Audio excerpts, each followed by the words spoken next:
শিলচৰ যদি ছিংগাপুৰ কৰিব পাৰি তৰুণ গগৈ 15 বছৰটো হৈ যাব লাগিছে তো মইতো 5 বছৰ সিএম তৰুণ গগৈটো 15 বছৰ তেওঁ ইনডাইৰেক্টলি নিজৰ দেউতাকক গালি পাৰি গ'ল মই কি কৰিম যদি পুতেকে বাপেকক গালি পাৰে তেতিয়া মই কি ক'ব পাৰো কওক মই প্ৰথমবাৰ যেতিয়া ইয়াত আহিছিলো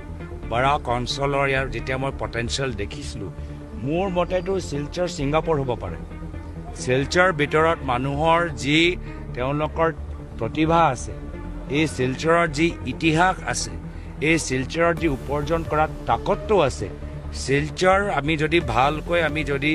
এটা সংকল্পবদ্ধ হৈ কাম কৰোঁ শিলচৰ ছিংগাপুৰ হ'ব পাৰে ভৱিষ্যত